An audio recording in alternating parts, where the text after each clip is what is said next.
যা ভাবছিলাম ভাই তাই হয়েছে ভাই। পুলিশ থেকে সেনাবাহিনী যত কর্মকর্তা আছে, মিডিয়া সব কিন্তু বিএনপির কাছে বিক্রি হয়ে গেছে ভাইয়া। দয়া করে ভিডিওটা দেখে যাবেন, কিছুই হবে না। এই বাঙালি জাতি দিয়ে কিছুই হবে না। উনি মুড়ি রিসিভ করছে কিভাবে? এই মুড়িগুলো রিসিভ করতে হলে অবশ্যই ভোটারদের এখানে অবশ্যই হাতে সাপ থাকতে হবে এবং নির্বাচনের সিল থাকতে হবে। সিল কোথায়? সাপ কোথায়?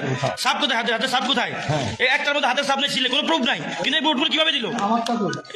এই ভোটটা কিভাবে দিল? আপনারা দেখতে পাচ্ছেন যে সুরতুল নেতা মেমোরিয়াল একাডেমি এই যে আপনি আমার হাতে দেন না কইয়ার বাধ্য আমরা না আপনি আমার কাজ আমার করতে দেন। আপনি কথা বলেন দেখেন দর্শক, দেখেন কতটা বুদ্ধি আপনি আর না না না আর না দর্শক। আমি দাঁড়িপাল্লা এজেন্ট দেখে ওনারাই চলেছিল, আমাকে ওরা লাঠি দেখাচ্ছে, আমার ফোন চালাচ্ছে, বলে আমি নাকি চোরের বাচ্চা। ওরা আমাকে মারতেছে, ওরা আমাকে আটকে রাখছে পুলিশ। আমি এখন আপনাদের দেখতেছি আমি দাঁড়িপাল্লা এজেন্ট দেখে ওরা পুরো আমাকে নিয়ে নিচ্ছে।